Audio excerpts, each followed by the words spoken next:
for mature audiences. The views and opinions expressed on this show are those of the speaker and do not necessarily reflect those of the PFC Entertainment Network or any of the affiliates that make this show possible.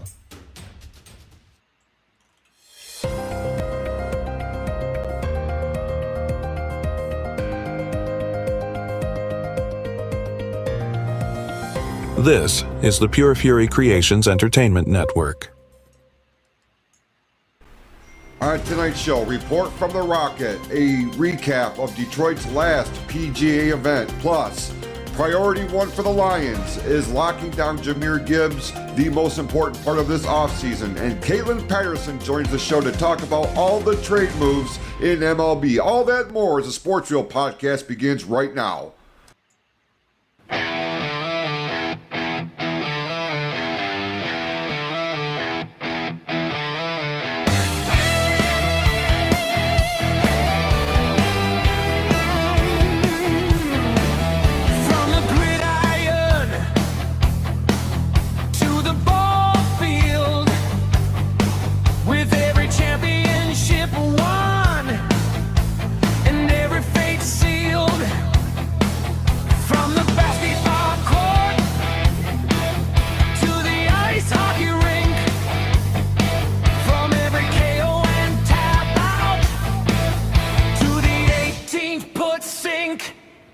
If it's in the headlines, on the first page or the last, it's fair game here on the Sports Reel podcast.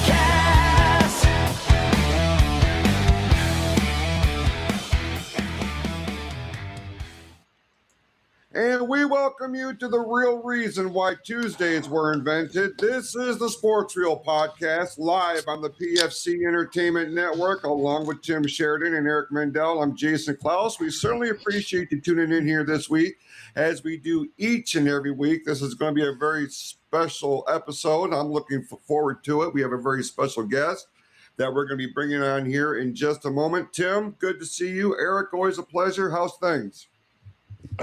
I'm gonna go first because things are getting better. They're doing better. I'm in better spirits than I was last week. This past weekend we got to go to the Rocket, and I got to see the biggest smile on my kid's face ever when he got to meet Barry Sanders. So another year of the Rocket, another memory made. So I wish that tournament was still going to be around, because every year my kid has a different reason to put a huge smile on his face, and we haven't had a whole lot of reasons to smile lately.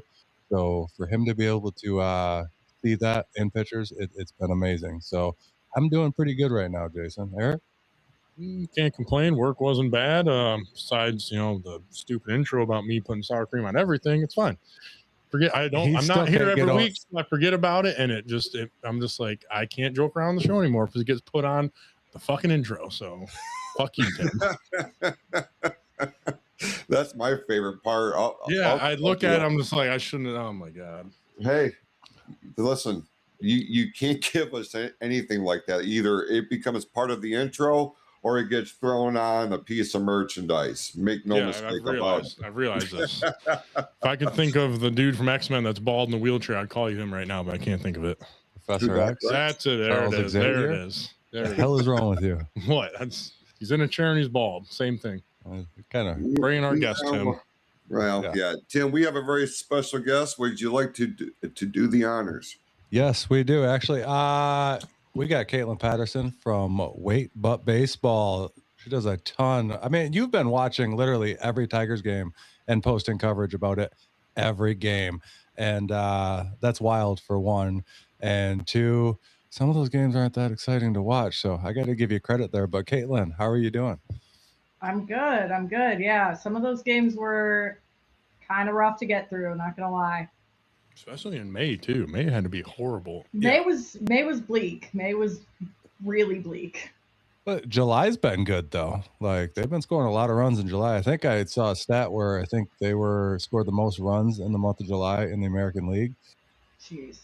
Yeah, I mean, the run differential is crazy. I think we had the same as or better than the Rays. And then we have the record that we have. So Yeah, it's wild. It just goes to show you. I think that bullpen's a little soft. We got the mechanical and Clark show right now. So. Yeah. And the bullpen's not holding it down. But that's to say the very least. Yeah. But we'll get into baseball here in a minute. We got a few other things to talk about first. Jason, other than that, how have you been doing? Good, man. We had a very busy week last week here on the network. A lot of shows to get ready for. It was a premium live event weekend with SummerSlam going on, so my whole weekend was designated around that, and it wound up being one of the better weekends that I've had in a while. I was actually able to relax, which is kind of a foreign thing to me, if I can be honest with you. So it was good, man. Like I'm energized. I'm ready to rock and roll. I've been looking forward to this show here tonight with Caitlin, because anytime we can talk baseball, like I am here for it. So, but before we get to all things MLB, let's talk about some of the headlines that are coming out of the Detroit Lions camp, especially concerning Mr. Gibbs. Tim, I don't know if you've seen it yet, but I came across a TikTok of Stephen A. Smith, nothing short of cutting a promo on the ownership of the Detroit Lions. What's your feeling on this? Because it's starting to cause a significant ripple effect as we head into the preseason here. Did you see the TikTok? Or yeah, Jason sent me the TikTok, so I did watch it, and he was cutting the promo. I like how he sends it to you, but not to me. Well, cool. Thanks, Jason. Yeah. There's a group chat for this, but thank you. There's a group chat, but fuck me, right? Okay, thank you. Yeah. No. So Stephen A. Smith going off on ownership, and when I talk about this, I'm going to be a little bit of the steel man here, because I don't know if it's all the Lions right now, and I've been kind of the guy been sitting back here right now and bitching and going, hey, you guys need to sign him before Bijan gets signed, because he's going to cost you more money. So if you can set the market first, it'll screw over Atlanta a little bit. But in the long run, we had to wait. And when I say I'm going to steel man this a little bit, I started thinking about it and go, what if it's not the Lions ownership? What if it's not Brad Holmes? What if it's Gibbs and his agent sitting back going, we're going to wait and see what Bijan gets before we decide to really have serious talks. And that very well could be happening. I mean, we saw that happen with Scooble and his agent getting in the way. It could be one of those situations. So I don't know if you can put all this on the Lions, because I heard there has been talks, but they haven't been super productive. It might have been Gibbs and his agent sitting back going, we're going to let Bijan reset this market. We're going to get you top dollar, because he is the best running back in the league and he is worth top dollar. But at the same time, I wanted to see him get signed for less. You know what I mean? Like that's what you were hoping for, so you can add some more, productive pieces to this team. But I think it's more to do with that than it is anything. So I don't know. I could be completely wrong, and it could just be the Lions sitting on their hands and not doing anything right now. You know what I mean? Because they're busy trying to get other pieces, because there has been a few injuries coming out of camp.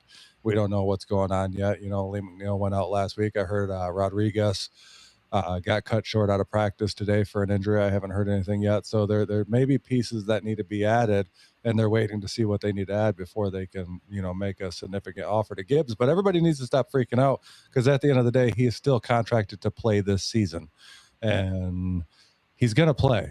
Now, whether or not he gets out there in training camp, I'm not sure, but he is going to play at some point this season. So everybody needs to stop freaking out. But I have a feeling it's a mix of both. Lions sitting on their hands a little bit, and I think Gibbs was holding up to see what Bijan gets, because does he deserve more than Bijan? Sure. He's the best running back in the league. But is it going to cost us a shit ton of money? Probably, because Bijan just got signed for 3 years, $75 million. But I think it was only like 51 guaranteed.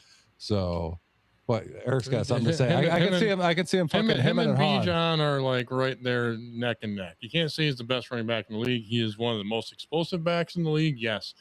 Best, I don't know about that. I'm just being honest. Him and Camera's Bijan that right way, there. Jackass. I'm looking at you. I'm having a conversation with you, Tim. Fucking idiot. I can see you on TV. No, but it's him and Bijan, and then you can't count out Derrick Henry or Saquon. even though a little bit older. But they're already under contract. So it's him and Bijan. So you can't say who's the best, because reality last year Gibbs was number 3 behind Derrick Henry and Bijan. So there you go. Okay, I want to see those actual stats because I'm not sure he was actually. Did you watch the TikTok? Literally, Stephen A. Smith said it. Stephen A. Smith. You doesn't know what he's talking about. No, he actually does. We just get to baseball already. No. I can talk football too. Yeah, Caitlin, your thoughts on Jahmyr Gibbs? What's going on with him? What's the holdup right now? I mean, I think that was an actually very reasonable, rational take, which you don't usually get in this type of forum. Usually you get Stephen A. Smith screaming because that seems to be sort of his baseline. Yeah. But most of the time it's pretty entertaining. I'll give him that. I feel like it's a little bit of both, and the reality is nobody knows. Everyone's like, well, it's definitely this. And it's like, all right, are you Jahmyr Gibbs' agent? Were you in those talks, those rooms? No, all of this is going to be speculation. And I'm sure it's smart for them to kind of hold back and see what Bijan gets because they are comparable dudes. Yeah, for sure, 100%. And I mean, Eric, you make a good point. Bijan's right there with him, but I think Gibbs has a little bit more upside, to be honest. One, because of the team that he's playing on, so he's going to be a little bit more productive. It's been the Bijan show in Atlanta so far and all that. And it's been a 50-50 in Detroit. You've seen a little bit not really 50-50. I was saying you've seen a little bit. You to let me finish my sentence, asshole. But yeah, thank you for that. Getting there. I was. You just Thank you. You're pushing my buttons already. That's You're lucky I don't have any damn golf clubs down there. There's a fucking baseball bat over there. Yeah, that will probably hurt a little bit worse. Jason, your takes on all this, because you're the one who sent me that earlier with Stephen A. Smith going off. What are your thoughts on this? What do you think's really going on? Well, to kind of piggyback off what Caitlin was saying, and this is something that I've maintained, nobody knows what the hell is going on. And everybody is, they report this crap as if they have some sort of inside informant or information or something along those lines. And the fact of the matter is, it's purely speculation, but it adds fuel to the fire because, the more controversial you are, the more noise you make, the more people pay attention. And that's why, you get guys like Stephen A. Smith, although he, it's not like he doesn't know what he's talking about. I just don't know if he's as smart about it as he tries to portray himself as.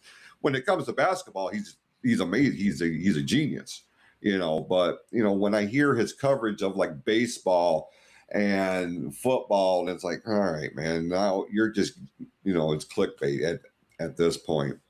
The fact of the matter is, this has become, for the Detroit Lions, what we just got through with the Tigers, and it's this off the field, the drama and the distraction. What is he going to sign? When's he going to sign? And Tim, it is very important for people to remember he's still playing this season. Okay, so why don't you quit worrying about what's going on in the front office and the locker rooms and just worry about what the hell happens on the field. Whatever's going to happen, it's going to happen.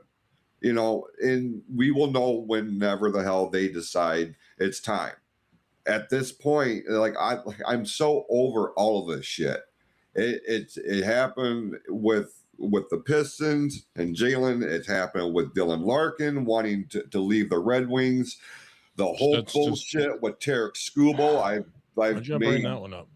Why do you bring up the Red Wings? I've been forgetting about it. I've been in a better mood, Jason. Way to go.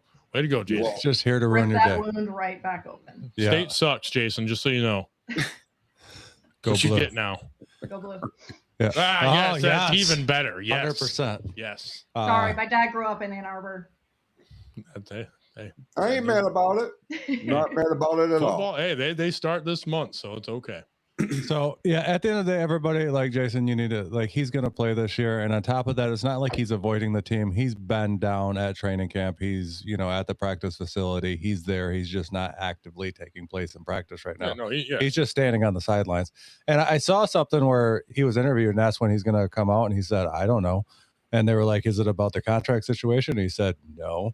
So, like, I think there's more to the story than what's letting on, to be honest. He's hurt and he's not showing I don't think he's hurt. I just don't know if the Lions torn MCL. are also having him sit back and kind of wait, because he already knows how to play football. You know, he has practice already this year through OTAs and stuff like that. Yeah, but they got no joint practices this year. So they might be saving him. They've already talked about the offensive line starting 5 going in the preseason games. I'm like, yeah, you probably should do that. Probably to get a little look bit at of last year, and then we go to Green Bay week 1, and I try not to remember that. No, that was a rough start to horrible. last year because they didn't get any reps together. Nope. What's Scott say here? The Lions didn't trade Montgomery for no reason. The deal will get done. People are just bored and want something to talk about. Exactly, Scott.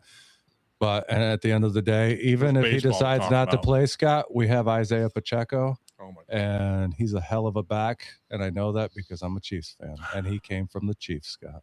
I will put my money in the bin here in a second, Scott. I'm sorry, Caitlin. You got to hear about this the whole episode, because we always do.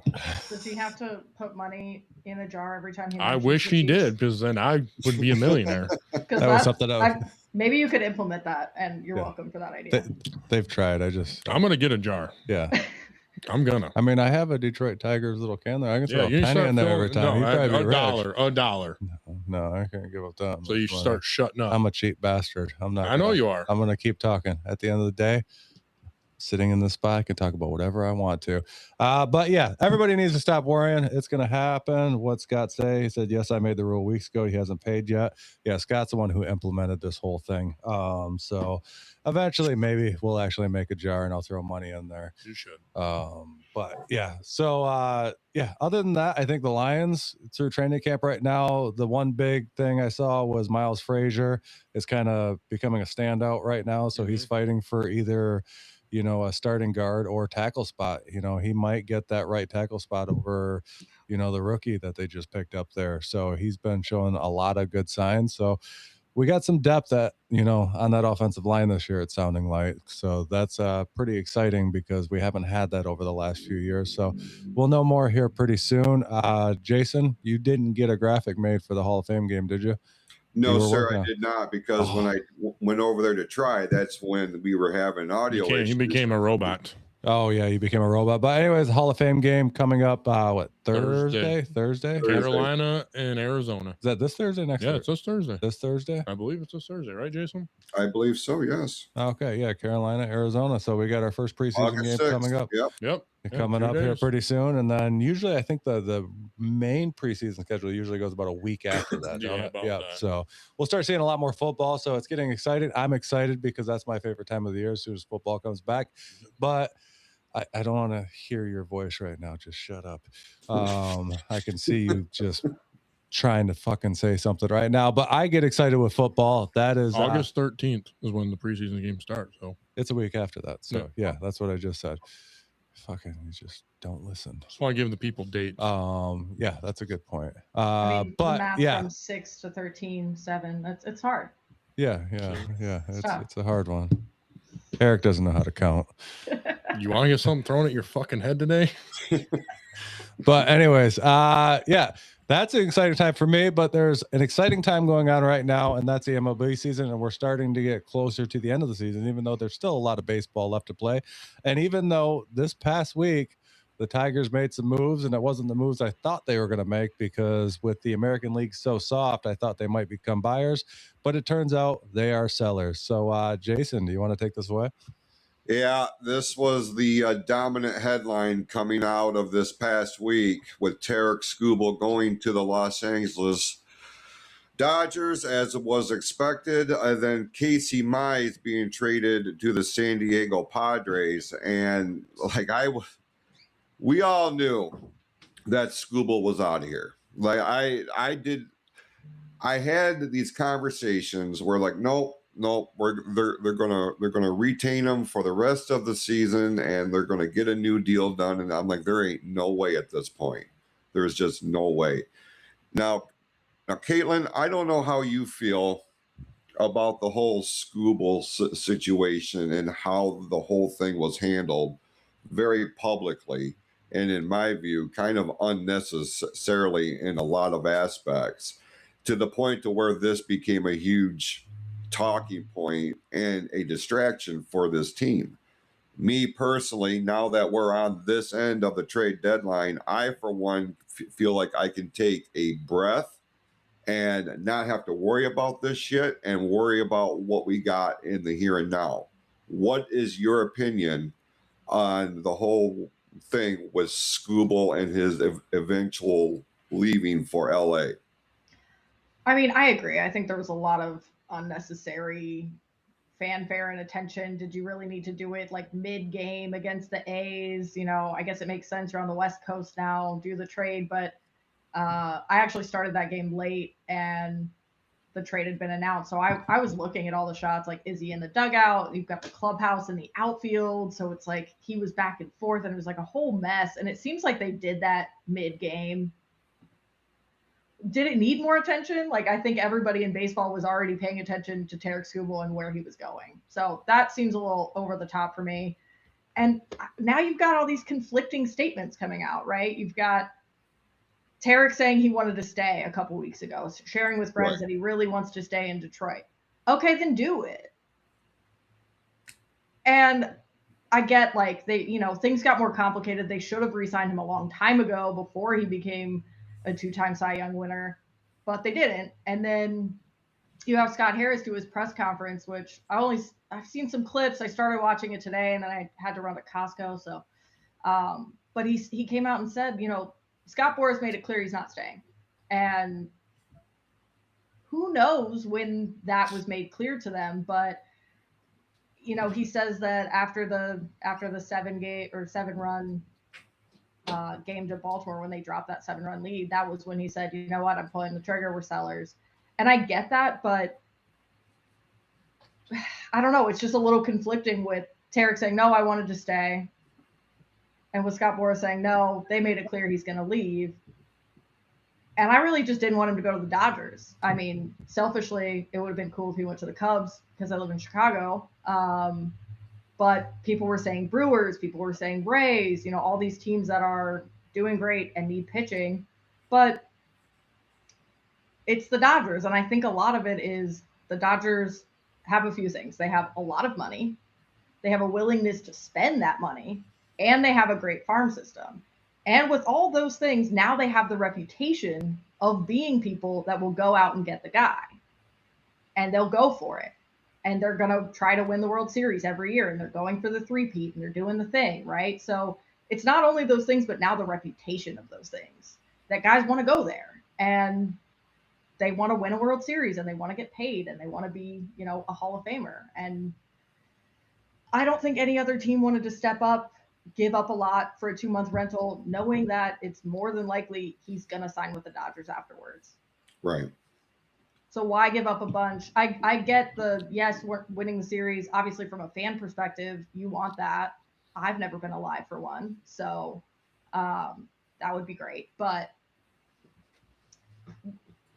it all comes down to, like, ROI. You know what I mean? People forget that, unfortunately, this is a business. And it's a lot of billionaires and it's a lot of millionaires and it's people dealing with money. And sometimes the stuff on the field doesn't matter as much as those decisions. And someone's probably typing up something in Excel of, you know, does this make sense? Is it worth it from a money standpoint?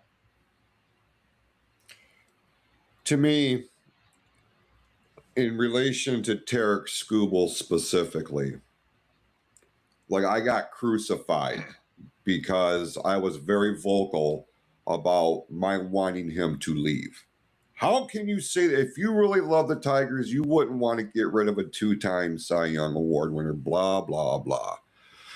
The fact of the matter is, like, I look at baseball, obviously, with the 3-strike rule. And this dude struck out with me a while ago. It was bailing during the playoffs. It was bailing during the World Baseball Classic, and it was hiding the fact that he had an elbow injury until well into the season, to the point to where he had to be taken out to have these roaming bodies removed from his elbow. And this is coming after 2 Tommy Johns. I felt like the risk with him is just too great for what he wanted. And like I was all for it, but I was with everybody else, anybody but the Dodgers or the Yankees. And when I heard Milwaukee start becoming a thing in the conversation, I'm like, that would be interesting because Milwaukee is a low-key dangerous team. They seem to be in the thick of it, and nobody pays attention to it until we start getting into halfway through the month of September. They're like, oh shit, the Brewers are here. Right. And I'm just so damn over it. And then immediately following the announcement of the trade, the next word you hear prominently is lockout.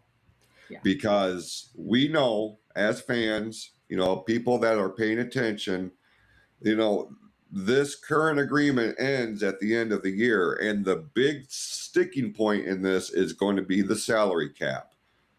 What is your opinion in MLB instituting any kind of a salary cap? Are you for it or against it? Usually I'm like a strong opinionated person where I'm like, this is bullshit and I hate it. And I'm like, I'm happy to stick to my guns. I can't land somewhere with this because, it's millionaires fighting with billionaires, really, is what it is. But I don't think a salary cap is good, but I don't think it's bad. I don't know if it would actually solve the problems that people want it to solve. I think that's what it is. You want the Miami Marlins to spend more. You want these smaller teams to spend more. But the thing I kept seeing tossed around this week was not only do the Dodgers spend and they have the money, but they spend such a high percentage, right? They put back 70% into player development and other teams only do 50%. Okay, but the 30% they have left is probably still way more than the 50% that the other teams have left. So going on, they spend this percentage of, it doesn't really fly. Because, Joe Schmo in Indiana is going to buy an LA hat. Like, Ohtani actually doesn't need any money from the Dodgers organization. That man makes so much money from his face, and good for him. Yeah. Yeah, for sure. It's such a complicated issue, and I understand why the players don't want it. I understand why fans want a salary floor so that teams spend more, because nobody wants to watch the Dodgers beat up on high school teams. You know what I mean? Like, that might be a fun, like, all-star game thing, but every year, every game, someone commented on one of my posts, people love to see all the best players on the same team. I only watched the Dream Team. That's the only basketball I've ever watched. Okay. So that doesn't actually help basketball, because that didn't make you a fan of the NBA. That didn't make you go watch those players on their teams. That didn't do anything for the NBA. That was cool. Obviously that's a historic thing and very fun and awesome. But for a 162 game season, I don't want to watch the Dodgers beat up on high school teams. That sounds really not fun. You want it to be competitive across the board. So I understand wanting to push to get teams to spend, to keep guys like Tarek Skubal, if that's part of it, or go out and get guys in free agency.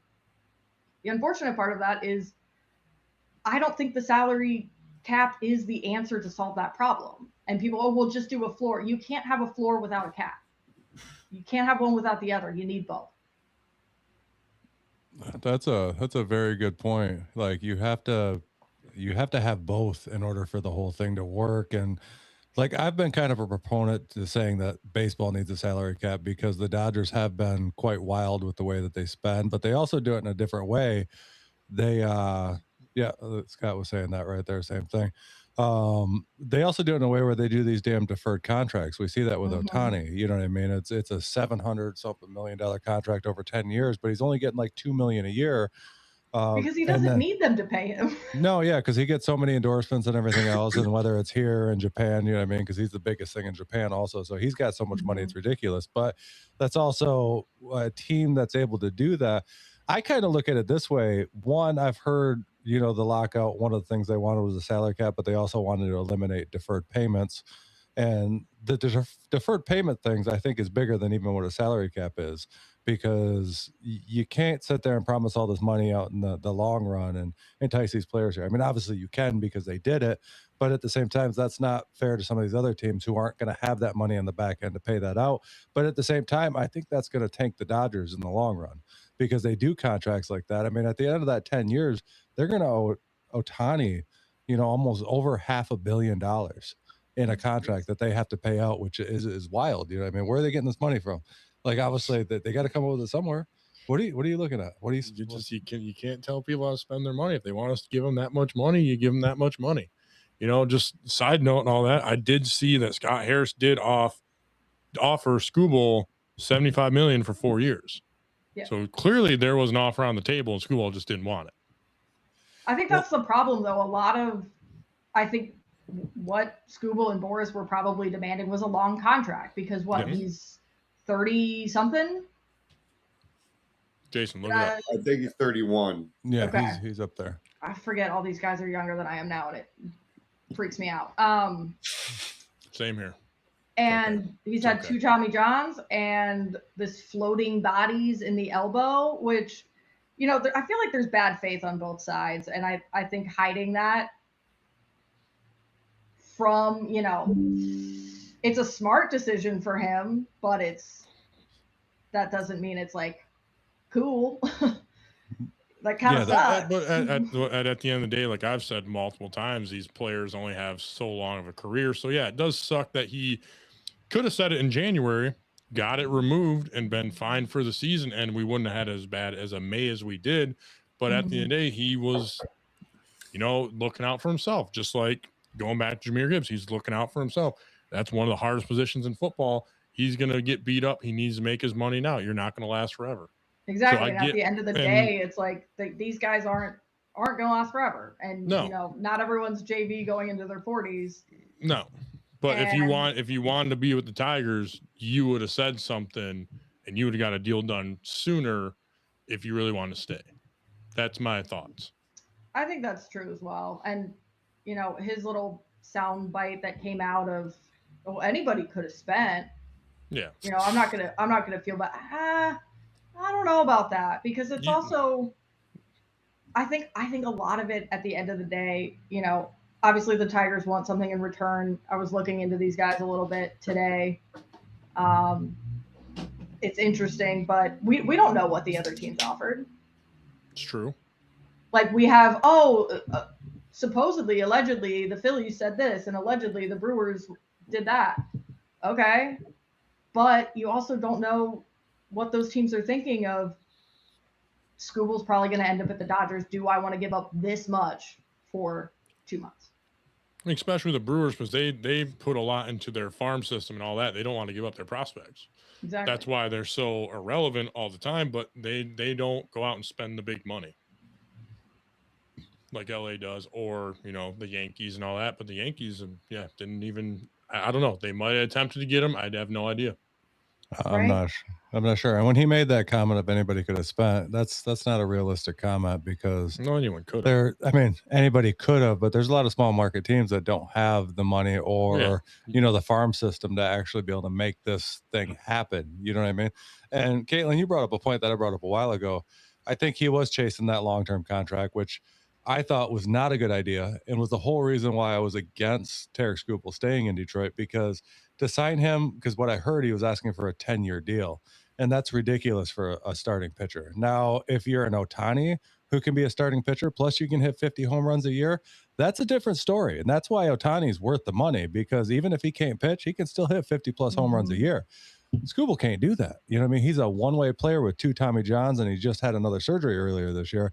Like that's not the guy you want to sign for 10 years. Now, a 4-year deal for $75 million, 100%. I would have said, give him $300 million for 4 or 5 years. You know what I mean? Whatever you want to spend, whatever it takes to keep him here for a short-term contract, because honestly, he is probably the best left-handed pitcher in baseball, but to sign him for 10 years is ridiculous. I feel like if you would have offered him $400 million for 5 years, he might have took it.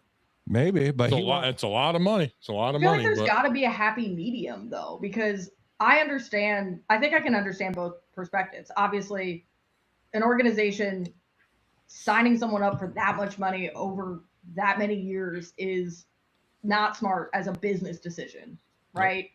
And there have been some long contracts in the past that people weren't so pleased about. And people didn't love the hobby deal. I mean, that's still well, it's just like switching sports a little bit. Justin Applicator, I think we stopped paying him in 2024. I think that's when his contract was up. And that was a hockey player. Every July is Bobby Bonilla Day. I mean, when's the last time that guy played a baseball game? Yeah. And I think he's paid by multiple teams. Probably. That's a good way to make a living. Sounds great. Yeah. So I get it from the Tigers organization going, that doesn't make sense. That's not a smart business decision to agree to a 10-year deal. But I also understand an athlete in that position going, well, if I sign to a 4-year deal and then I'm 35, nobody's going to want to sign a 35-year-old pitcher. People will, obviously. There's guys older than that. But his value, even if he's elite at the same level or even better, age is always going to be part of it. That's so 100% they're always correct. going to look at it differently. If you looked at him right now with his current stats, take the elbow surgery this year out of it, just 2 Cy Youngs, what he's done this year, say he's 28, say he's 35. You're looking at the same pitchers with the same things. You're taking the 28-year-old. Yeah. Like 100%, because you got more upside in that deal than you do the 35-year-old. So I get it. Yeah. It's a math thing, and I get why he wants it. And somebody, I would sign Tom Brady over Mahomes right now. Oh, shut the fuck up. Like, swear to God, just shut the fuck up. No, but it is a math thing, and we look at it. I mean, look at what Justin Verlander's record was this year, and he's a multiple-time Cy Young winner, and he didn't cost us that much to have him on, he wants the payroll this year. He does, and at the end of the day, is he even going to play this year? I don't know. They're paying him. He's in the bullpen. He's one of our bullpen guys now. He's not pitching. Yeah, he's had 1 start. He hasn't done anything. He's injured. I said he's our bullpen guy. He's in a bullpen. He's not playing right now, Eric. I don't know what the fuck you're talking about. Like, he is still injured. Like, he's not back to the team yet. Like, he's tried to pitch him again on Father's Day, and they said nope. Yeah, they pulled him. So, like, do I want him to go to the bullpen? That's where I thought they should have brought him back to, is the bullpen. I thought he'd be a great piece in the bullpen. Jason has something to say. Yeah, we gotta let Bald Man. Eric, did you see the graphic that went on social media and it had Verlander listed as a bullpen arm? Yeah, I did too. Okay, so fuck you, Tim. I did see They're that. lying to me. Fuck you, Tim. But no official announcement's been made. Like, I saw that, like, I was scrolling, I'm like, oh wow. That's what I thought. I was like, huh, okay. Like, that's weird. I'm like, I guess that makes sense, because now, like, he's kind of hurt. So I was like, if you need him for something, he might be able to get out there and get you out of a 1 or 2 inning jam. That's what we kind of said too, is, I'm so happy he's coming back, but I'm just not sure if he's going to be that starter that we need him to be. No fault. But even if we can get a long reliever and get 2-3 innings out of him, like, Montero kind of played that role. Obviously, now he's back in the rotation with injuries, with Flaherty, and then Mize and School bouncing. I'm sure he's got a secure spot in that 5 rotation. But I mean, hell, if he comes out and pitches an inning in Detroit, people will be ecstatic. Yeah, but if they can make it to the postseason and he can be a 2-3 inning guy, okay. Which, I'm still not giving hope, hope of a postseason run here, because there's still a lot of talent on this team and they're still scoring runs. So if they can get pitching under control and they still have Valdez and they can still make stuff happen, you know what I mean? And a couple of these guys that they just got, maybe they'll turn into something this season. They could be a young team that could make a little bit of a run this year and make some noise. But yeah, it's Justin, you can't, I'll warn Eric the same way Jason learned. You can't take everything you hear about Justin Verlander to heart when you see it online, because we got bit with Jason called Justin Verlander's retirement 3 weeks before he actually called it. So I don't know if it was just Jason telling the future or just got burned by a social media post. But either way, Jason was right. He was just 3 weeks ahead of, the actual announcement. So we were the first to break the story. I can tell you that. Like, it was fucking awesome, Jason. You're a hell of a guy for breaking that 3 weeks early before he even made the decision. Like, he didn't even know he was going to do it yet. I know. I got the crystal ball. Yeah. That's wild. So the lottery numbers for tomorrow? I'll send them to you. Thank you so much. Okay. Yeah, no problem. I'll always have a soft spot for JV, though. He's from my hometown. We played at the same Little League. Oh, that's phenomenal. Yeah, I think we all. I have no idea where he's from, so I'm left out. Outside of Richmond, Virginia. Okay. Oh, okay, yeah. Like, so your hometown's Richmond, Virginia. Your dad grew up in Ann Arbor, and now you're in Chicago. Yeah. You've been all over the place. Holy crap. Yeah. Okay. I also lived in New York for 5 years, so. Jesus. Yeah. Yeah. You bounce around. But yeah, you just threw me off because I don't know. Good. I love throwing you off because you pissed me off. I said we played at the same Little League. That's where.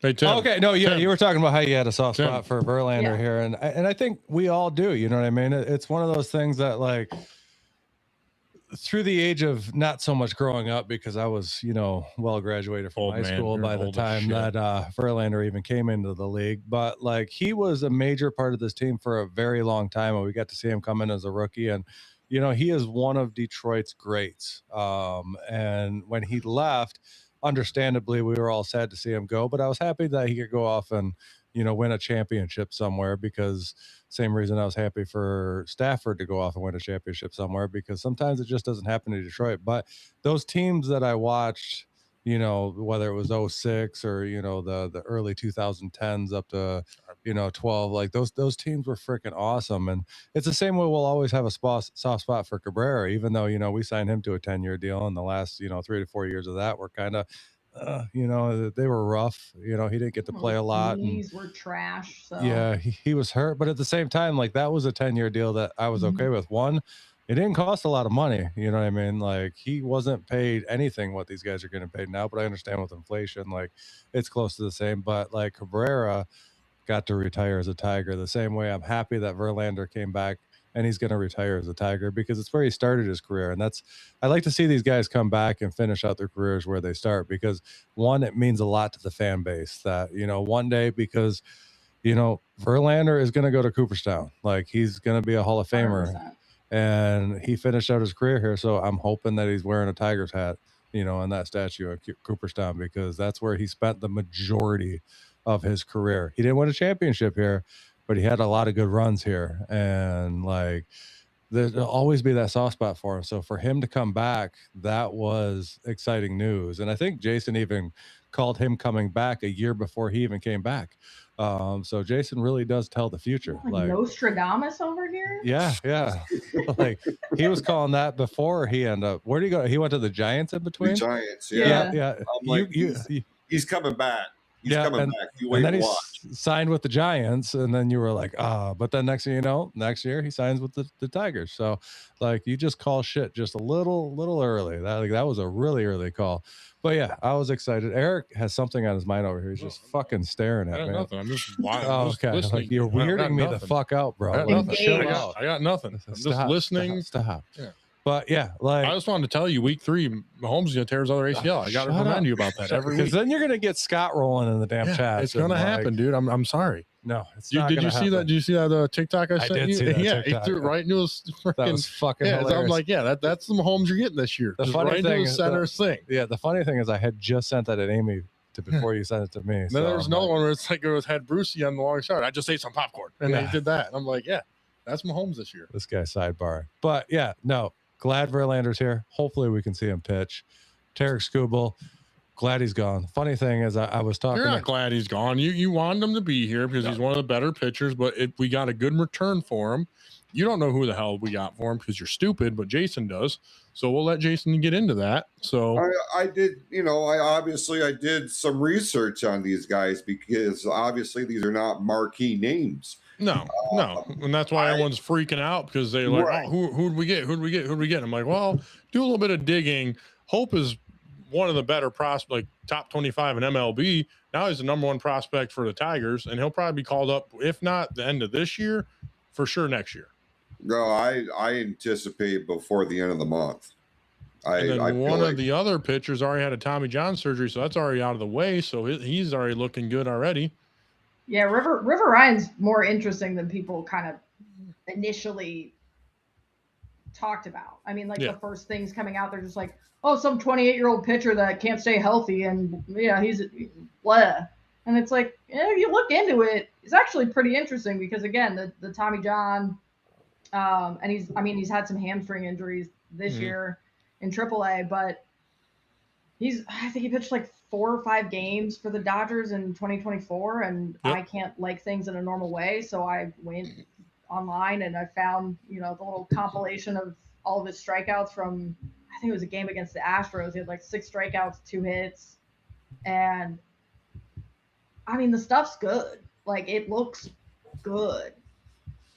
He even had some attitude at the end of that 6th strikeout. He did a very Scooble-esque yell. So I don't know if that's just it's kind of a funny coincidence, I suppose. No, talking a little trash on your way back to the bullpen. Listen, that's what the Tigers need right now, man. They need that passion. They need emotion because, like I said, the majority of this season, it has felt like there's been this dark, thing looming over them in terms of what's happening moving past the All-Star break, moving past the trade deadline. And now that this shit has blown westward and we can figure out what to do here. And that's why, when the trades were being made and everybody was just, they were shitting all over it. I'm like, you don't even know who these people are. Like you really got to take the time. If you're going to have an opinion, at least make it one based somewhat on some facts about who you're talking about, and then form your opinion. Yeah, I haven't seen. Go ahead. You also look at like the Brady Smith kid. I wrote some notes. She does her research. Tommy John didn't pitch in 2024, 21 innings in 2025. 2026, his record is 0-7. But win-loss record doesn't mean anything to me. I hate win-loss record. I think it's the stat I ignore the most because it doesn't mean shit.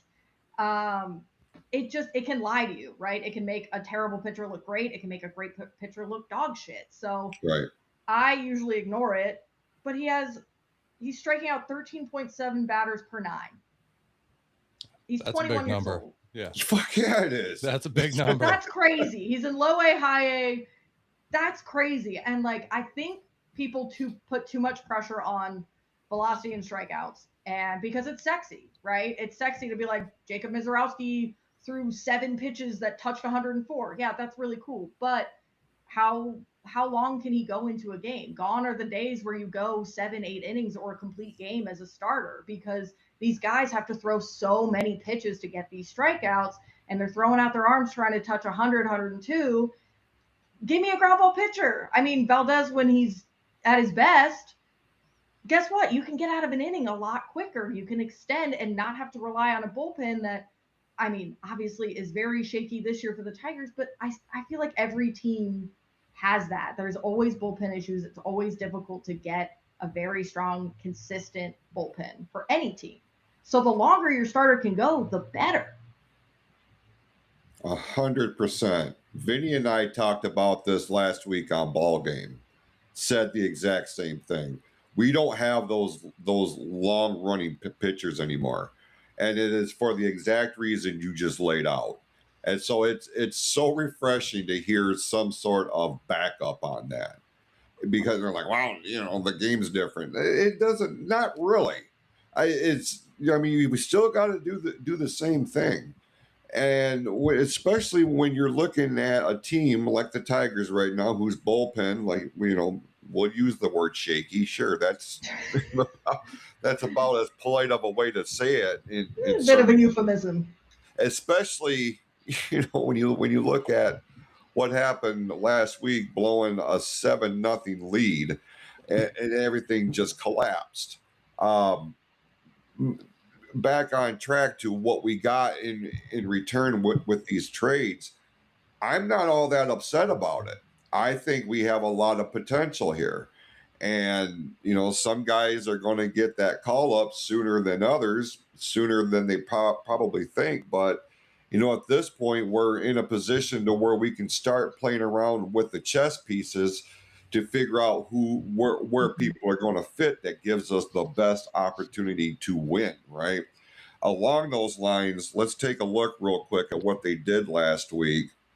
By and large, a successful week.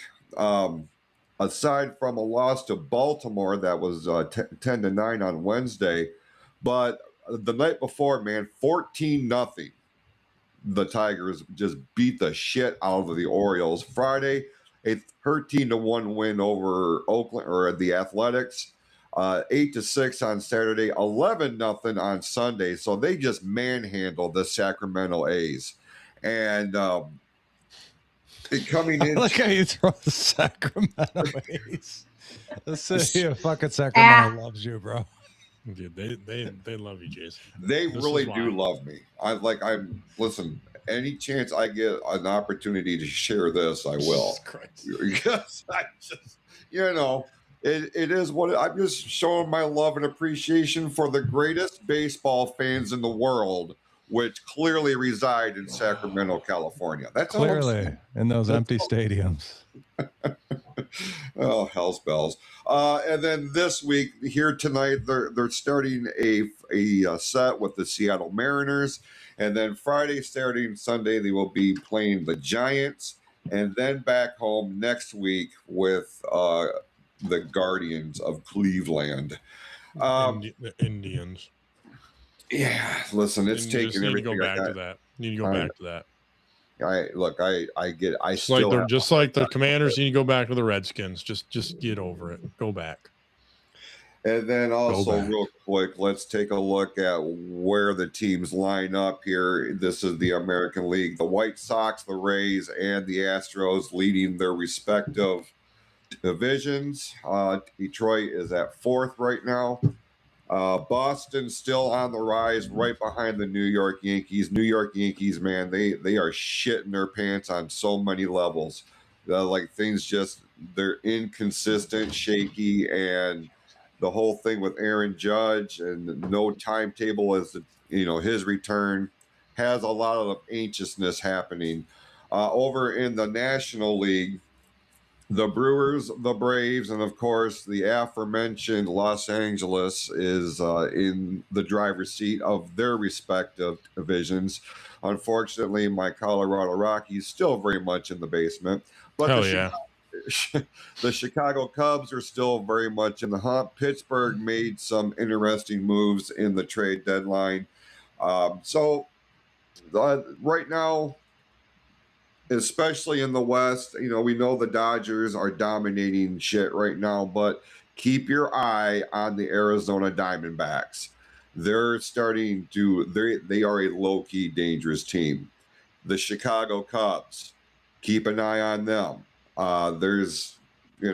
It blows my mind that they're the number 1 team in our division right now when they were the last place last year. Oh, the White Sox? White Sox, yeah. The whole turnaround with the White Sox is insane to me. Yeah. It doesn't make any sense. Yeah, they're definitely the better team in Chicago than the Cubs. I'm just saying. It is insane. Yeah, last season, you could go on a Tuesday and get $5 Modelo's. Jesus. That's like we bought the cheapest tickets just in the 100 section, or because you can't, if you buy in the 500s, they don't even let you go down to the 100s to buy food. Very weird. Really? What? Yeah, so it's like you're poor, you can't go down there. So it's like a Titanic situation. I sat up in the 400s or the 500s or something a couple years back, and there's like an outdoor staircase that just brings you all the way up there. It's like being in a parking deck, and then you can't access the 100 level. So we just bought the cheapest 100 level we could. Standing in center field, and I looked, okay, what tickets are still available? And I just went over and sat in one of those seats, so I didn't have to deal with someone being like, hey, you're in my seat. We sat kind of between the dugout and home plate, maybe 14 rows up, because there's nobody there because they were dog shit. And yeah, they're pretty bad. But what they've done this year, I mean, that needs to be studied. I don't recall a turnaround like that in a long time. They got rid of Vaughn and Anderson, and obviously Murakami's been huge. Vargas, like all these guys. There had to be like a lot came out of fucking nowhere. There had to be a lot of drama in the locker room then. I don't know, man, but this is the shit that they make movies out of. That what's happening right now. Like this is a Moneyball type of situation. Yeah. Or if you combine Moneyball with Major League, I feel like you've got the story of the Chicago White Sox this year. And there's just no rhyme or reason. Like why, what the hell is happening? Now, look, the AL Central, it's not looked at as one of the powerhouse of the divisions in MLB, but at the same time, there's still a lot of talent within Kansas City, within Cleveland, within Minnesota, within Detroit. But like this is as inconceivable as if the Rockies were able to do this. And like that's where they were at, the White Sox. They lost, what, 121 games last year? Yeah. It's crazy. It is. It's like historically crazy.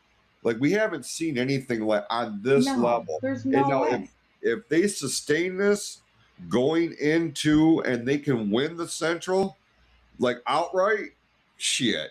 Like this is a team they will be writing about for a long, long time after the fact. And I'm not kidding you. They will do documentaries on Netflix. They will do movies about this because this is insane. And going from what they did, even to a 500 team, would have been insane. And they're likely going to win the division. And they're definitely going to end over 500. That's crazy. Yeah. 100%. I went to that game where we got walked off. It was not fun. Is that right?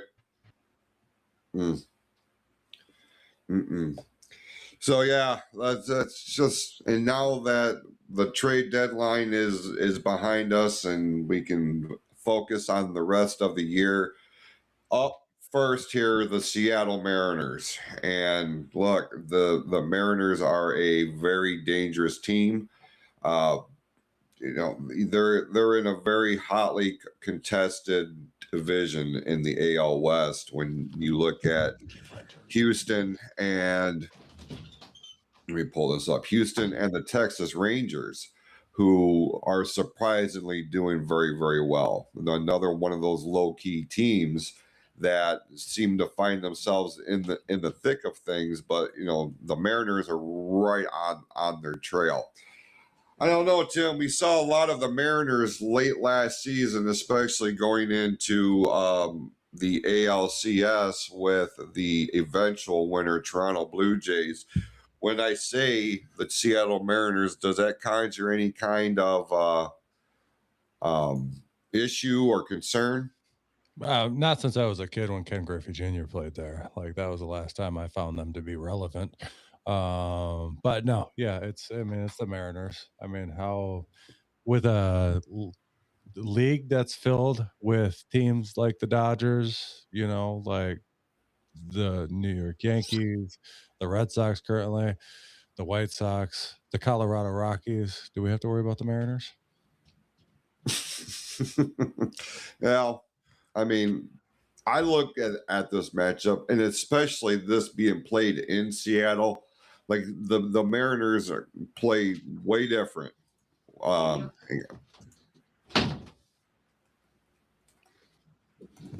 We're trying to get Caitlin back in here. Well, we got two Caitlins now. We got two Caitlins. Can you ditch the other Caitlin? Trying. Oh. I'm just hoping we don't have with an echo. Do we have an echo? Caitlin, say something. Am I back? Oh, you're back. Good. It's that damn internet in Chicago. Oh, he's capping on your Chicago internet, which actually isn't too bad because last time I was in Chicago, I had pretty good internet there. I've been there. I drove through there once. I stayed a weekend. Not a there. good time. It's a cool city. Really like that city. I don't know if I could live there. I give you credit for living there. I think she froze again. I got a small town. Oh no, she's back. Yeah. Caitlin, starting here tonight, the Tigers are playing in Seattle against the Mariners. Like I was telling Tim, I don't know how much, if any, you could hear of that part of the conversation, but is this a series that concerns you? Is this a winnable one for the Tigers?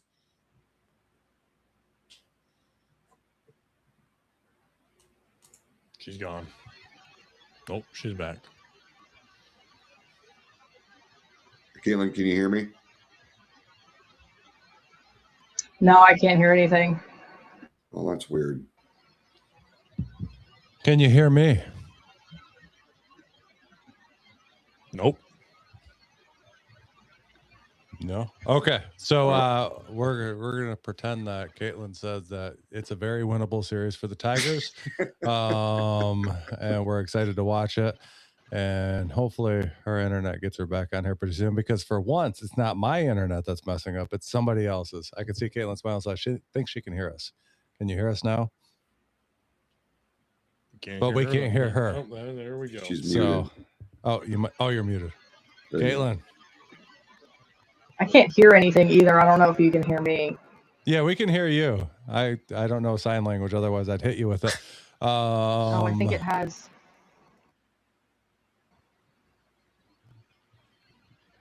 Sorry, guys. Technical difficulties on the show for a minute. We're going to work this thing out. But in the meantime, so Tigers versus... It's got my incorrect mic on and stuff. I'm going to back out, and if I can't get back in... You'll be able to get back in. Okay. It can't go wrong if it's live, man. Very true. Very true. Actually, so talk to Eric for a minute. I'm going to communicate with her to get Bert back on the show real quick. So, all right. I guess it's me now. Great. I want to talk to you anyway. Yes. It's the Mariners and then the Giants. This is a kind of a rough. How many games you have the Mariners? They're playing 3 in Seattle and then 3 in San Francisco. 6-0. They're going to sweep them all. Calling it. Man. Are we back? Hi. Hi. Oh, that's great news. Okay. Great news. All right, told you it's going to happen, Jason. No reason to ask her. They're going to sweep them both. Well, I do want the Tigers are starting a West Coast trip here with the Mariners up first, who I consider to be one of the low-key dangerous teams in the American League. And then, obviously with the Giants before coming home with the Guardians. In terms of this West Coast trip, how do you see the Tigers faring here, especially when we start this 3-game series in Seattle? I never know with this team, right? It was like this whole season, right? I mean, outside of May, you had them losing 1-run games to terrible teams and beating the crap out of really good teams sometimes. Right. And I mean, that's baseball. Sure, anybody can beat anyone. The Rockies don't go 0-162 every year, but damn near though. But it's more than just. We're losing her again. The teams they beat this year don't make sense. And then you go into series where you go, oh, they should definitely take 2 of 3, if not sweep. And then they don't. And you're like, right. Okay. I don't know. I don't know what the pitching is going to look like. I haven't looked at who's even starting tonight. I'm behind on my. Oh, it's Melton. Okay. I like Troy. I mean, I don't know. Cal Raleigh is not the Cal Raleigh of last year. They got rid of some pitching. I don't know. It is kind of this is obviously not the same team that we saw in the ALCS last year, but at the same time, like, I don't know, when the Mariners go home, like, they play on a different level, and you really got to dig in to beat them in Seattle.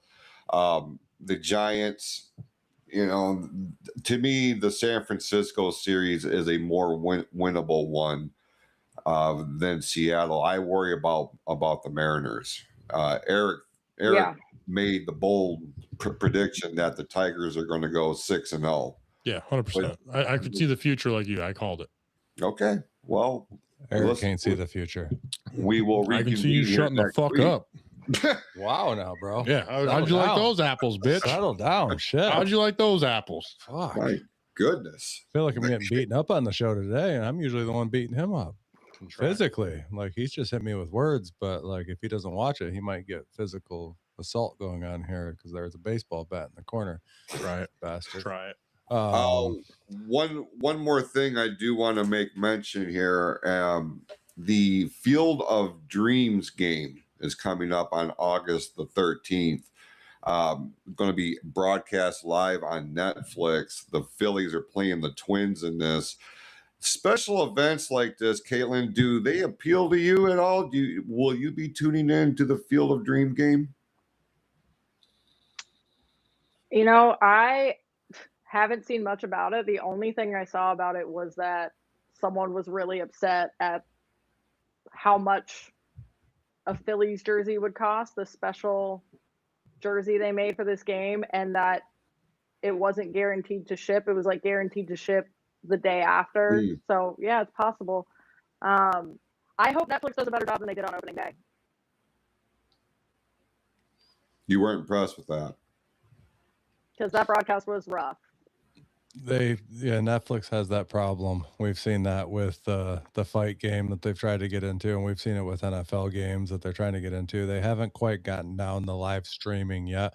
I think they're getting better, so maybe they've worked out some kinks by then, but I'm in the same kind of boat. Like, I'm usually not super impressed by a lot of these type of games. You know, like, it's a cool, thing that the movie was cool. We all like the Field of Dreams. You know what I mean? It's a great movie, but try to base a game off of it. I mean, it's kind of nostalgic in a way. I mean, we see this in the NHL. They do a similar thing.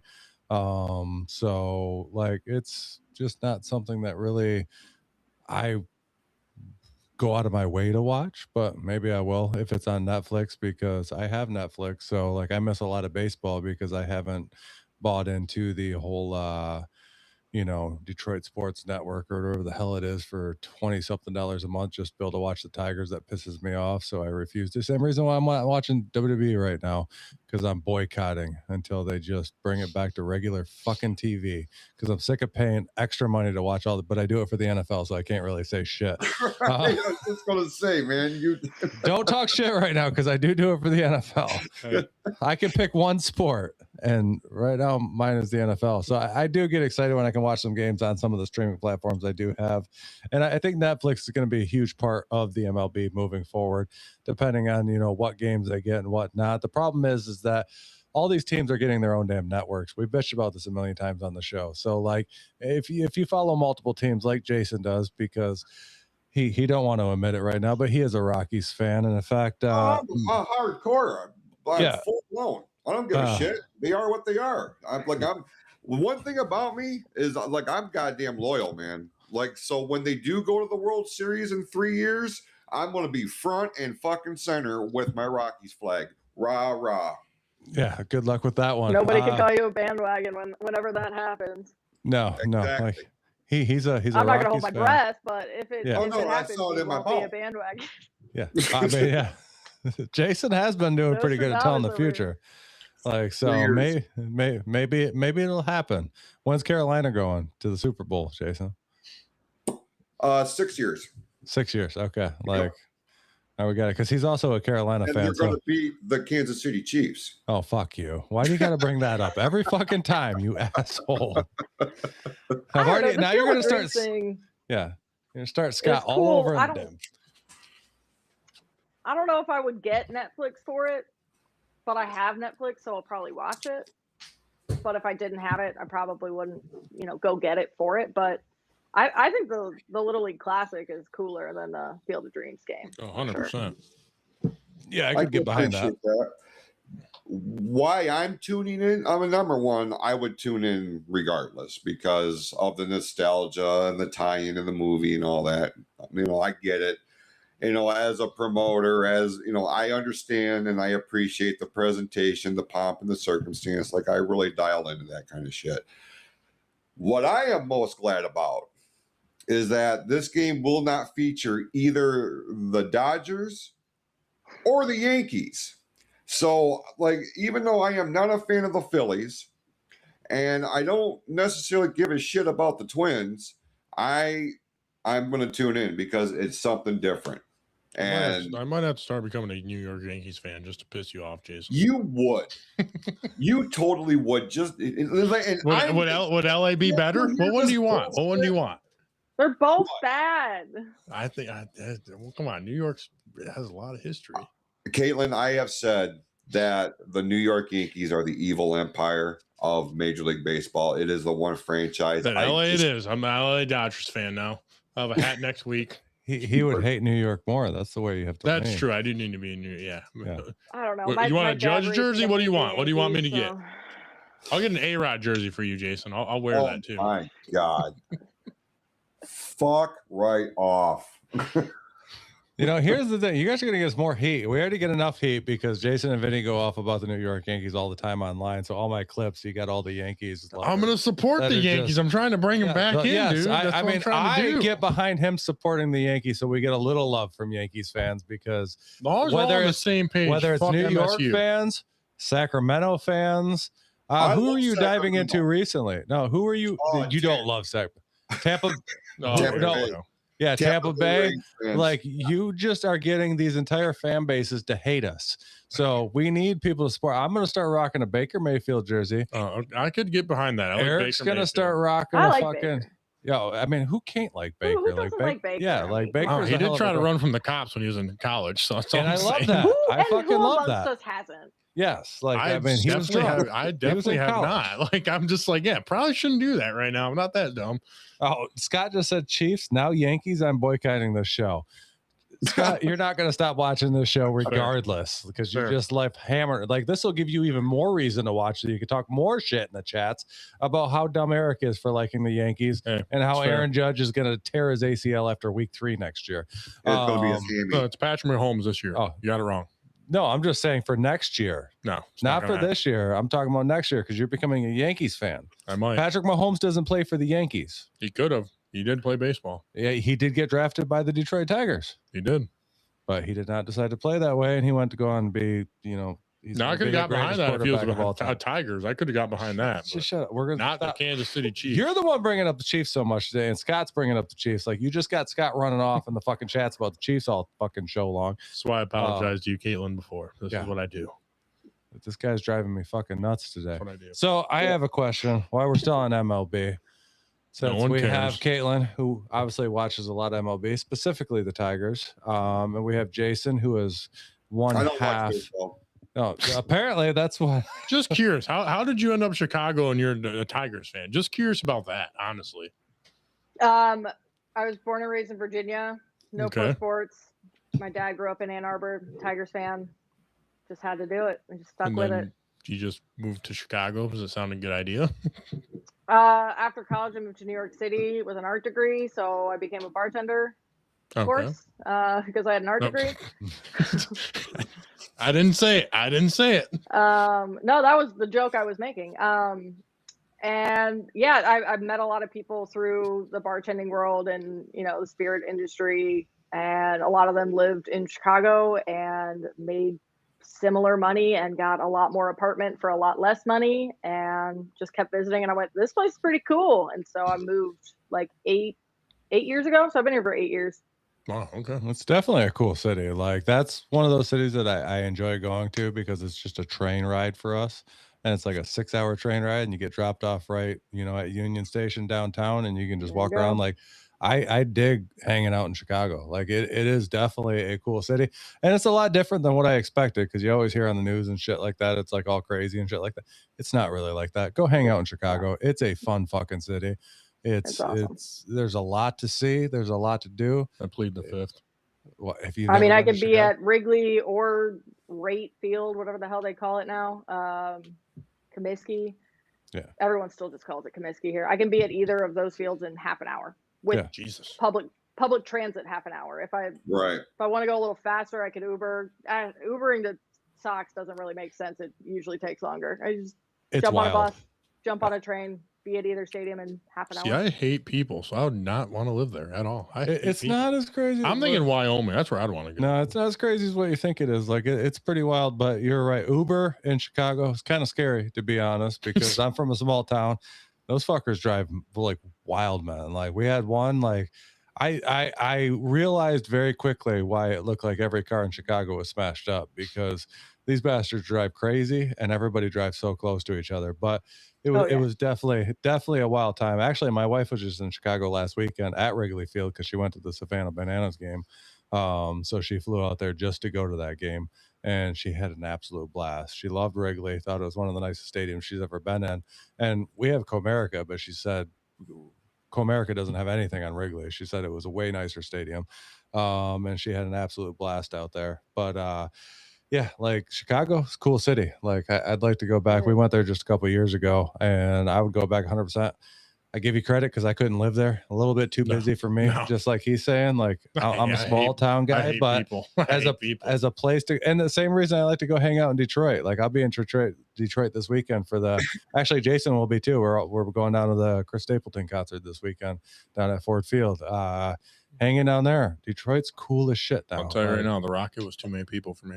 The Rocket was a lot of people. It was fucking slammed. We'll get into that here in a little bit when I go over my golf. It's not like that though. It's not all downtown. Like I live very much still in the city, but I live on like a quiet block. You know what I mean? There's like a bakery across the street, which is nice, but it's I'd be fat. It's a city of neighborhoods. You know what I mean? And I love that. Well, until the Bears happened, that the stadiums are actually in the city.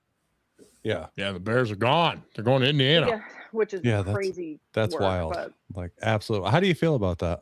Yeah, good idea. I mean, I'm marrying a Bears and Cubs fan, so well, there's what I expect living here, but it just that whole thing is a mess. And honestly, I just got sick of hearing about it because you turn on the evening news for the past like 2 years, and it's like, well, they're talking to Mayor Johnson. It's like, oh my God, can we please stop covering this?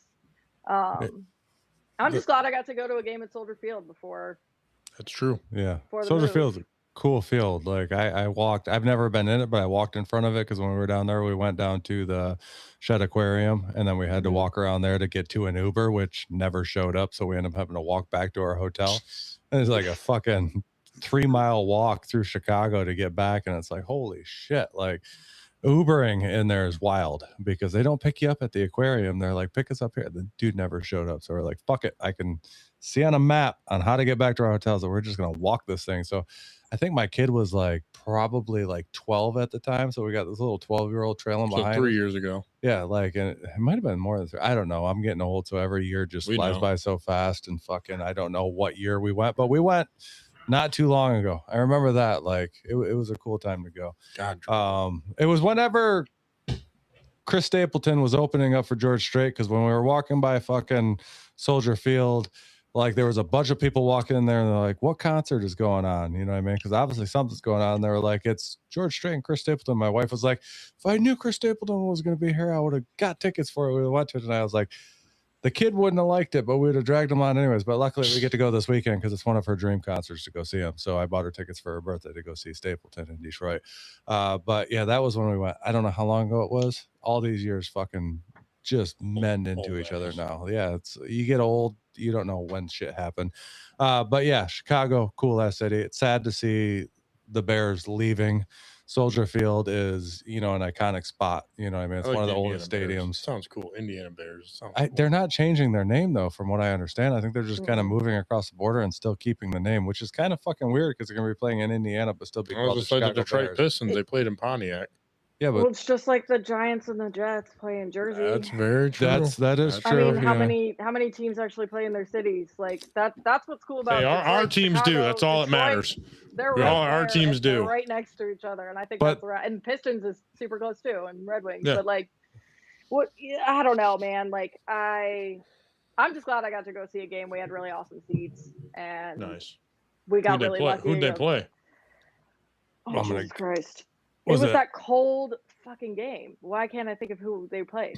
There's a lot of cold games there because it's an No, it was stadium. like -4. It was like the coldest day in Rams? Chicago.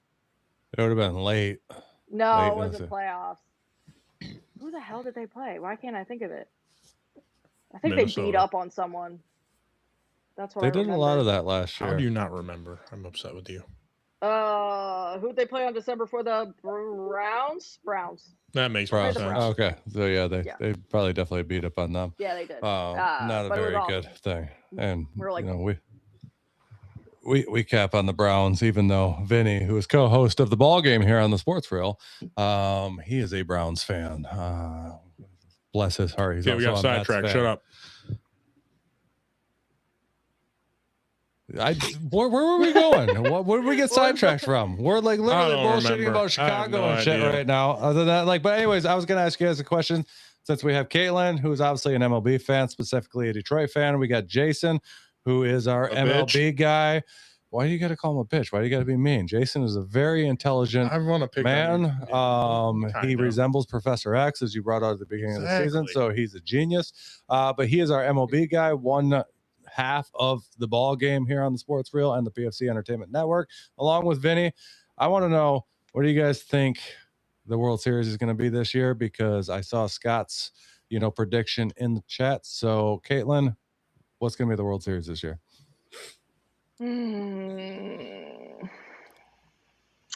Dodgers for the National League, almost certainly. It would be really funny if they went the way of the Chiefs and just choked on the three-peat. I would enjoy that immensely. Yes, thank you so much for saying that.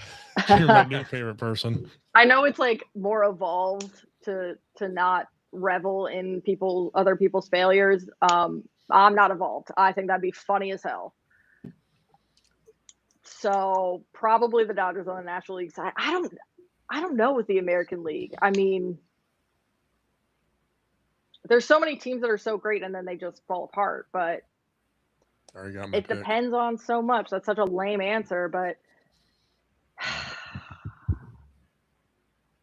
I don't even know who's playing that well. I just realized the Rangers are in second place and they've lost 6 in a row.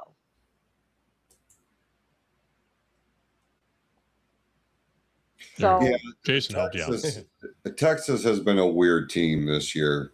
Yeah, it's like they're in second place in the AL West, but they lost 6 in a row just now. So right. Meanwhile, Boston has been on this unprecedented tear, winning 15 games in a row, and just coming out of nowhere. I like how Toronto just shit the bed and they're in last place now. Yeah, what happened there? Right. They caught lightning in a bottle last year, and then they just went to shit. I mean, look at the Pacers year to year. Like, that was a wild one in the NBA. Yeah. The Red Sox have won 5 in a row again. They're 8-2 in the last 10. And I got my pick. Well, we gotta hear Caitlin. She hasn't made up her mind yet. She's thinking hard. I should have prepared for this. The American League is so rough because the whole American League kind of sucks. Other than outside of Boston right now, who's been on a tear, everybody else has just been kind of stagnant.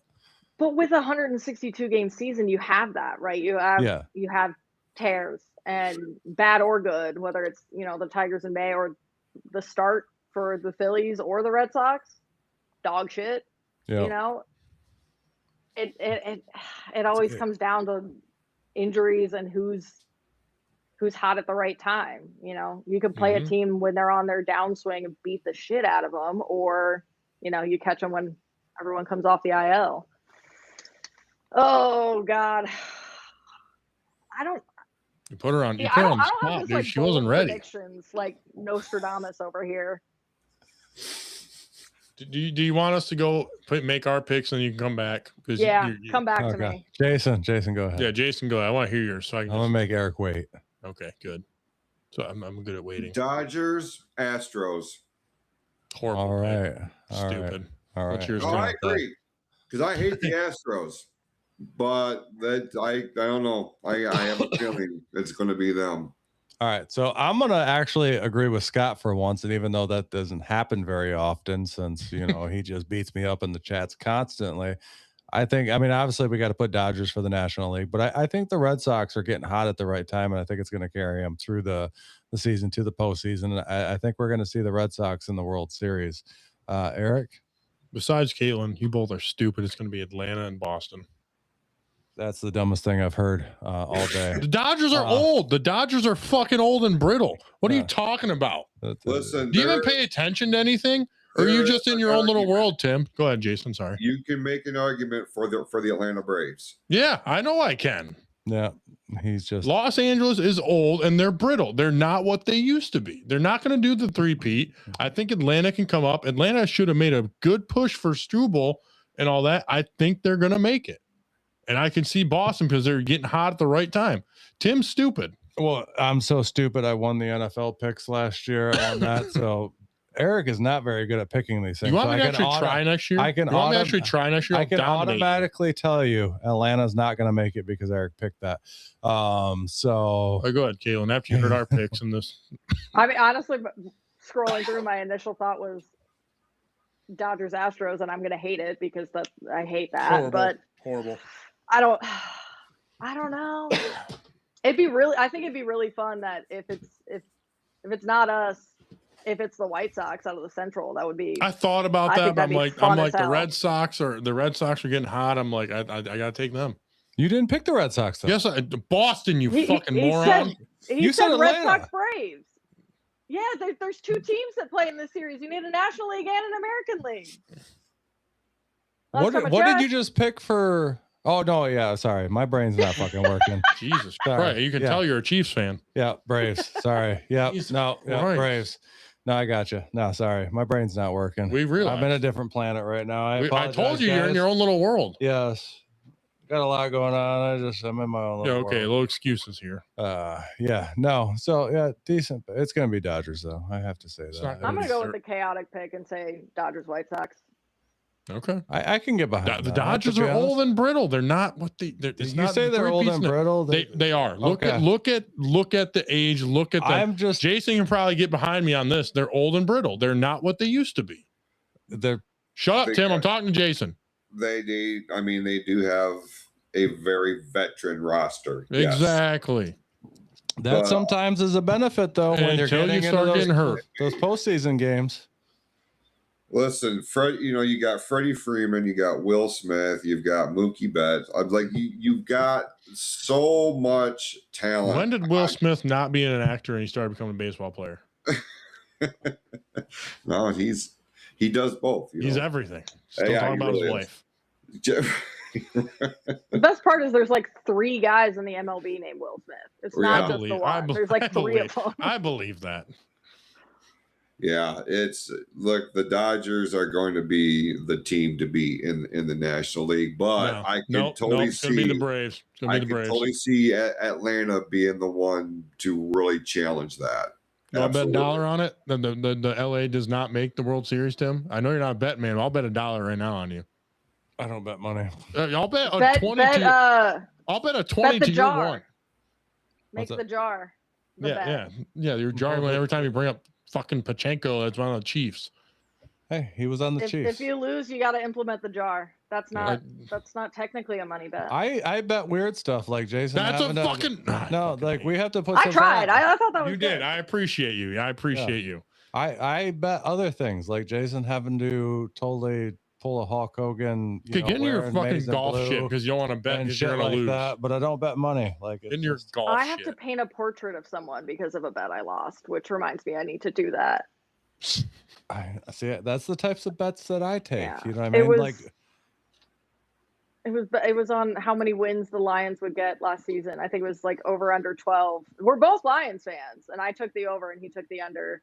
And I have to paint. And we said you have to do it in earnest. Like you can't bullshit it and just stick figure. Like you got to actually try and paint a portrait of the other person. I still got to do that. Shit out of that. So we had a bet on the show, which Jason's paying up on the 100th episode coming up here, which we're on number 89 right now. So I believe it's October 20th. You're smart. Jason has to dye his beard maize and blue, like Hogan style, like with the blonde handlebar. Yeah, the handlebar, and the rest of it being blue.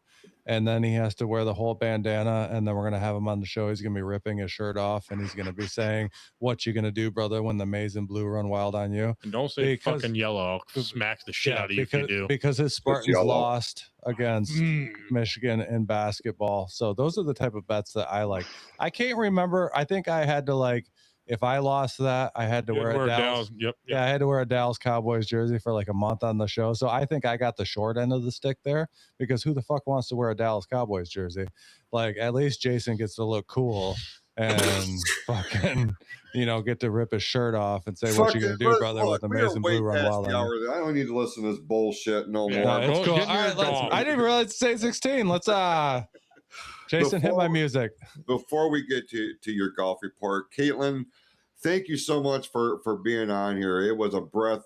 I mean, it was just so awesome to be able to sit here and talk baseball with you. Where can our fans find you on social media? I'm on Instagram, TikTok, and Facebook. All the same thing, just Wait But Baseball. Very good content too. I don't mind telling you. Go, be sure to check her out. Hit the subscribe button. Hit the follow button. A lot of good information on there. And with that, Tim, let's go to your main event of the week. It's that time of the show. It'll be sweet and short. Here's Tim Sheridan with the 2.5 goals scored. Worst part of the show. Oh, hold on. This is Tim's 2 Minutes Golf Report, brought to you by the Sports World Podcast on the PFC Entertainment Network. This past weekend, we had the Rocket Classic, which we had the opportunity to attend on Sunday for the final day. We had Thor Bjornsson, who won this thing. We actually were standing on the 12th green when he chipped in to take the lead, and he never let up from there. So that was actually a pretty fucking amazing shot that he made there. And my kid was all bummed out because Ricky bogeyed that hole and then wouldn't even, acknowledge that my kid was standing right there in the corner. He was like 3 feet away from him, and my kid was dressed in all Ricky orange, and he just wanted to get like a fist bump or a nod, but Ricky was all pissed off because he bogeyed it and kind of fell out of it at that point. But then we had Xander Schauffele in second. We had Riley in third. In fourth place, we had Hogard. Then we had a three-way tie for fifth with Wallace, Matsuyamu, Ventura, and then we had a long lineup for Oh, she was done. She's like, no more golf. And then we had a long lineup for eighth place with Kim, Kirk, Fowler, Gerard, Thompson, Cam the Hammer Young, which was up there. That's who I was rooting on this weekend. And then Patrick Cantley also tied for eighth. Next week, we have the Wyndham Championship.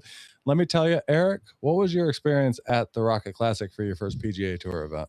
It was definitely something different. I was not expecting what I was expecting. It was definitely the fall that Ricky had was insane, honestly.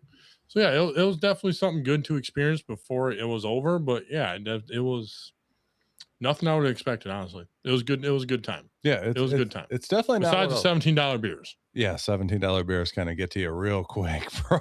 Like I was like, holy shit! I think they're more expensive this year than they were last. I was like, yeah, that's it for me. Yeah. But I did get a free beer because people were throwing a party by the fence line and all that. And there, I was like, hey, can I get one? And he threw me a free beer. So I was like, that was a good time. Yeah, it's definitely an experience. Jason has got to experience one of them. So it's sad to see it go. Like I said, to see Chase's face. And I keep looking back at the pictures and seeing the smile on his face when he got to go up to meet Barry Sanders, which was fucking awesome that the Rocket brought in Barry Sanders to meet. And we got the opportunity to go up there and do it. Eric kind of hung back and I've already met him before. I was like, Chase, get up there, go meet him. It ain't about me, it's about the kids. Yeah. So like that's 2 years in a row my kid has walked away that place with the biggest smile on his face. Last year because of a golfer, this year because he got to meet the greatest running back to ever play the game, which super humble dude. Like a lot of respect for Barry. He was just awesome. And usually Chase isn't much of a talker. I mean, we know that, like anybody knows him. Like, he talks a lot of shit to Eric, but he knows Eric very well, but usually he's not a big talker, but he was not shy about talking to Barry. Like he went right up to him, shook his hand and just started fucking spewing off with the mouth. Like he was super excited for a chance to meet, the greatest running back to ever play the game. And I always say like Barry is one of those guys that he hasn't played since 98. So we're looking, I mean, it's been 18 or 28 years since he's played in this league. And for him to have that impact on this youth these days, like my kid wasn't even born, by the time like he wasn't even born anywhere near the time that Barry stopped playing. And the first jersey that Chase ever went and bought with his own money, with his Christmas money, we went to the mall and he bought a Barry Sanders jersey. So it shows you the impact that guy still has on the youth today, and they still recognize who Barry is. And that was just a highlight for him. He said he was never going to wash his hand again after being able to shake Barry's hand. But just a cool moment at the Rocket once again. Every year we seem to have one, and just super sad that event is ending. And hopefully somebody picks it up for the future, because what the Detroit Golf Club did to that course to get it ready for this year was amazing. That whole course looked completely different. Like the layout of it was similar, but the way that they changed everything with the bunkers and everything else, it made it much harder. The course was in immaculate condition, except for outside where everybody walks. Eric was pointing that out because he used to work on a golf course. So he was like asking all the guys there, like, did they give this thing a break afterwards? Because the grass was just beat to shit where everybody was walking. But the actual like fairways where the guys play was absolutely amazing. Caitlin just said, sorry, she had to run. Thanks for having me. I could talk baseball for hours. Caitlin, like, we'll have you back on. Like, that's cool. I know baseball playoffs are coming up here in October. Maybe we'll get back with you and get you back on in October. You were an awesome guest, and I'm glad that you joined us. Like, it was an absolutely awesome episode. But yeah, the Rocket for the last year, absolutely amazing. Another memory made. Great event. Thor Bjornsson did a great job. I mean, we got to witness him, firsthand, like up close, making that chip in to take the lead. He never gave it up. So that was his first PGA Tour event. It's cool to kind of see a young guy step up and do something like that. But hopefully somebody picks it up. But that was Tim's 2 minutes golf report, which probably went for 5 minutes. But I started talking about Barry, so it kind of cross platform. But yeah, brought to you by the Sports World Podcast on PFC Entertainment. Jason, lead us off, brother. Do you have my graphic for the next show? August 11th at 6 p.m. Eastern at the PFC Entertainment Network on YouTube and Facebook. We will be going live once again with Clueless Sports Dad. So we're looking forward to that one. I'll be pushing a lot of stuff about that one coming up this week. So going to be another great episode here at the Sports Reel Podcast. And then also we still have the Kirby Joseph helmet giving away. We are getting close. I think we're under 210 followers away before we give that damn thing away. So please follow us. I want to give that one away like now. Like I love seeing it there, but it needs to go home with one of you. So if you're seeing this, follow us on TikTok and that could be yours. I have up in the pin things. Just go up there. You'll see the giveaway. Just like that thing. You'll be entered and boom, let's give this thing away. We're getting so close to it. Other than that, like I think next Wednesday at I think it's 7 p.m. I'm going to be with guys from League Champ on their show. We're going to be talking a little Lions coverage, so you can find me over there. I think it's 2 Guys 1 Pod or League Champ. Like he goes by so many names, but I'll be going live with them. I'm sure Jason's probably live 12 times this week. No, just a couple. Yeah. We're doing a ball game this weekend with Vinny, so. Looking forward. We have a lot to talk about. We kind of talked a little bit off air a couple days ago. Vinny's all fired up, so it's going to be a good episode. We're very much looking forward to that. And then next week we'll be right here on Riverside on the PFC Entertainment Network for a special edition of the Fatal 4-Way and Ringside Inquirer. So next week is going to be a little bit busy, but. Be sure to check out the online store if you haven't done so already, pfcsportsreel.printify.me, your one-stop shop for all things Sports Reel Podcast. T-shirts, hats, mugs, hoodies, floor mats for your car, for your house, shower curtains, will you name it, it's there. Thongs with Eric's face on it, whatever you may want. So, I have to say right now, Matt from Don't Know Grit said that you don't really give him Professor X vibes. You give him J.K. Rowling. Or no, hold on. What did he say? J.K. Simmons vibes. So yeah, that's you give him J.K. Simmons. Lead us off, Jason. Well, I said J.K. Rowling's like you're the author who wrote. Isn't that the Harry Potter author? No, I'm the farmer's insurance guy, and you know that's cool. Yeah, That's cool. I can get behind that. You know what I mean? Tim, shut up. He's got to go to work. Shut the fuck up, Eric. Thanks, Tim. Thanks, Matt. Appreciate you tuning in here tonight. Tim, shut up.